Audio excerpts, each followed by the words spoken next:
आज की इस वीडियो में 3D एनिमेशन की मदद से हम जानेंगे कि पुलवामा अटैक वाले दिन यानी कि 14 फरवरी 2019 को आखिर क्या क्या हुआ था और इतनी सिक्योरिटी के बाद भी कैसे आतंकवादियों ने इस हमले को अंजाम दिया।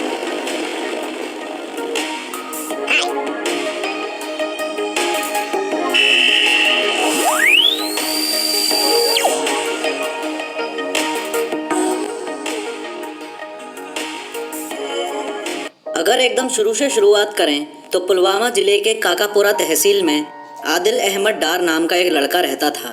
19 साल का ये लड़का मार्च 2018 में अपने 12th स्टैंडर्ड के एग्ज़ाम्स देने वाला था, लेकिन ठीक एक महीने पहले यानी कि फरवरी 2018 में इंडियन आर्मी के खिलाफ आदिल एक प्रोटेस्ट में हिस्सा लेता है।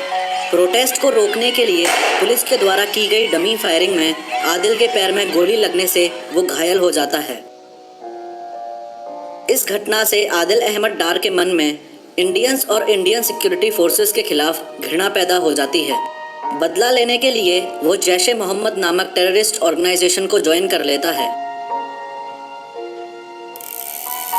ये आखिरी बार था जब आदिल को उसके माँ बाप ने घर से साइकिल पर जाते हुए देखा। आगे बढ़ने से पहले आपके दिमाग में इम्पोर्टेंट लोकेशंस का ओवरव्यू होना बहुत ज़रूरी है। इस आदिल का घर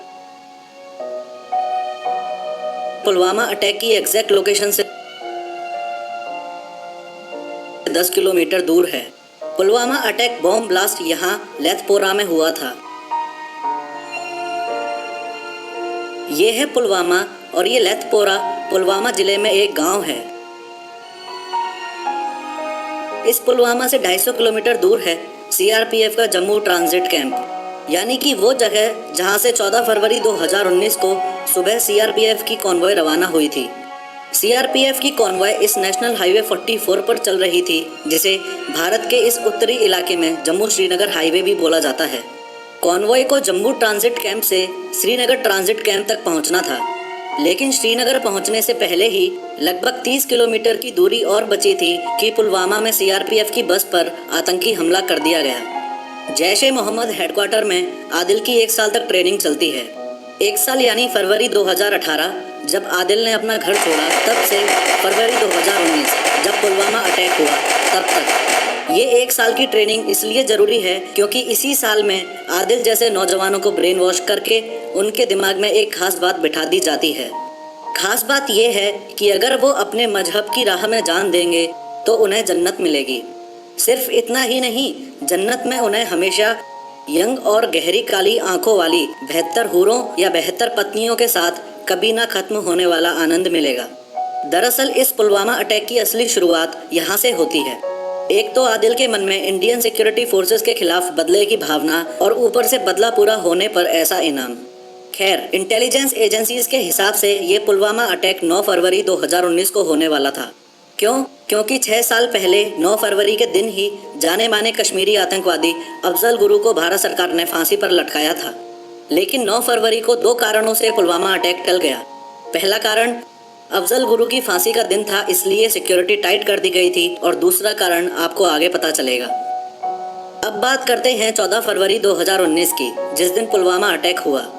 आपको ये पता होना चाहिए कि सीआरपीएफ की बस कुछ ऐसी दिखती है, और जब ऐसी ही बसेस ग्रुप में या झुंड में एक साथ कहीं जाती हैं तो उसे कॉन्वॉय बोला जाता है। सिक्योरिटी की वजह से एक कॉन्वॉय में 25 से 30 बसें ही होती हैं, लेकिन पिछले 5-6 दिनों से भारी बर्फबारी के कारण कोई भी कॉन्वॉय मूवमेंट नहीं हुआ था, इसलिए कोई भी कॉन्वॉय जम्मू से श्रीनगर ही नहीं गई थी। यही है वो दूसरा कारण जिसकी वजह से 9 फरवरी 2019 को पुलवामा अटैक टल गया था, क्योंकि जब 9 फरवरी को कोई कॉन्वॉय मूवमेंट हुआ ही नहीं तो आतंकी हमला होता किस पे। खैर, पिछले 5-6 दिनों में भारी बर्फबारी की वजह से 14 फरवरी 2019 को एक ही कॉन्वॉय में 78 सीआरपीएफ की बसेस जम्मू से श्रीनगर जाने वाली थी। इन 78 बसों में कुल 2547 जवान थे। अब 14 फरवरी 2019 को 3:25 AM तक रोल कॉल होता है। रोल कॉल यानी कि एक प्रकार की अटेंडेंस, और 5 मिनट बाद ठीक सुबह 3:30 बजे सीआरपीएफ की कॉन्वॉय, जिसमें 78 बसें थीं, वो जम्मू ट्रांजिट कैंप से रवाना हो जाती है। रवाना होते ही स्लीपर सेल के द्वारा पाकिस्तान में स्थित जैश-ए मोहम्मद के हेडक्वार्टर में खबर पहुंचाई जाती है।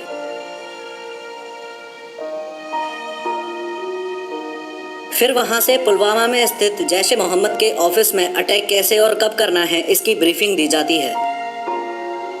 अब आदिल अहमद डार अपनी तैयारी में जुट जाता है। एक एसयूवी गाड़ी में 200 किलो से ज़्यादा आरडीएक्स और अमोनियम नाइट्रेट जैसा घातक और जानलेवा एक्सप्लोजिव लोड करना शुरू कर देता है। ये एक्सप्लोजिव पिछले 6 महीनों में थोड़ा थोड़ा करके पाकिस्तान से पुलवामा में लाया गया था। इसका मतलब पुलवामा हमले की तैयारी जैश ए मोहम्मद के हेड मसूद अजहर ने 6 महीने पहले यानी कि सितंबर में ही कर दी थी। लगभग 3 घंटे बाद कॉन्वॉय जम्मू से उधमपुर पहुंचती है, फिर 3 घंटे बाद रामबन जिले में, फिर 3 घंटे बाद कुलगाम में, फिर 2 घंटे बाद अनंतनाग पहुंचती है और फिर 1 घंटे बाद पुलवामा पहुंचती है। इस तरीके से दोपहर 3:27 पर कॉन्वॉय पुलवामा के बॉर्डर में एंटर कर जाती है।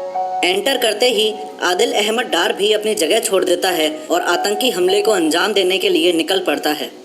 पूरे 10 मिनट बाद यानी कि दोपहर 3:37 पर इस लातू मोड़ से आदिल हाईवे पर अपनी गाड़ी चढ़ा लेता है और इस कॉन्वॉय की 5वीं सीआरपीएफ बस के साथ टक्कर करते ही रिमोट कंट्रोल से एक्सप्लोजिव को ब्लास्ट कर देता है। सीआरपीएफ में कुल 239 बटालियंस हैं और इस बस में सीआरपीएफ की 76th बटालियन के 39 पैराट्रूपर्स मौजूद थे, जो कि ब्लास्ट की वजह से ऑन द स्पॉट शहीद हो गए। साथ ही इस बस के पास आरओपी यानी कि रोड ओपनिंग पार्टी का एक जवान भी मौजूद था, वो भी ऑन द स्पॉट शहीद हो गया। धमाका इतना जोरदार था कि आसपास के घरों की खिड़कियों के शीशे भी टूट गए थे। धमाके के बाद बाकी टेररिस्ट ने फायरिंग भी की थी और भाग गए।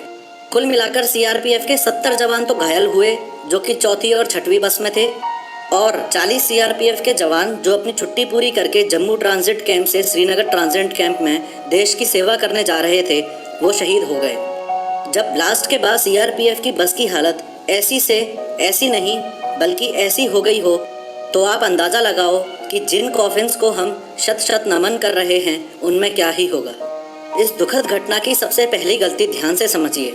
2003 से पहले ये नियम था कि जब भी इंडियन सिक्योरिटी फोर्सेस की कॉन्वॉय रवाना होगी तब रोड्स ब्लॉक कर दी जाएंगी, लेकिन 2003 में कुछ लोगों ने ड्रामा किया कि इससे सिविल जनता को परेशानी होती है, इसलिए ये नियम नहीं होना चाहिए, और 2003 के बाद सिविल जनता को कॉन्वॉय के साथ चलने और सीआरपीएफ की बसों के बीच में अपनी गाड़ी ले जाने की परमिशन दे दी गई। अब इस दुखद घटना की दूसरी गलती को ध्यान से समझिए। जब भी कॉन्वॉय मूवमेंट होता है तो वो एसओपी यानी कि स्टैंडर्ड ऑपरेटिंग प्रोसीजर के थ्रू होता है, जिसे आरओपी यानी कि रोड ओपनिंग पार्टी कंट्रोल करती है। रोड ओपनिंग पार्टी का काम होता है जहां से कॉन्वॉय गुजरने वाली है उसके आसपास की लोकेशन को अच्छे से स्कैन करना, आईईडी और विस्फोटकों के लिए एरिया की चेकिंग करना और उसके बाद सब कुछ सही होने पर ही कॉन्वॉय को ग्रीन सिग्नल देना। कहीं ना कहीं सिक्योरिटी एजेंसीज की लापरवाही भी रही होगी जो सीआरपीएफ के इतने बड़े काफिले के पास तक 200 किलोग्राम विस्फोटक पहुंचाया जा सका। अब तीसरी और सबसे बड़ी गलती आदिल अहमद डार की। वो अपने आप से सिर्फ एक सवाल पूछ लेता कि अगर सुसाइड बॉम्बर बनके खुद की जान देने से जन्नत ही मिलती है तो ये मसूद अजहर अभी तक नर्क में क्यों पड़ा है, खुद ही जन्नत क्यों नहीं चले जाता।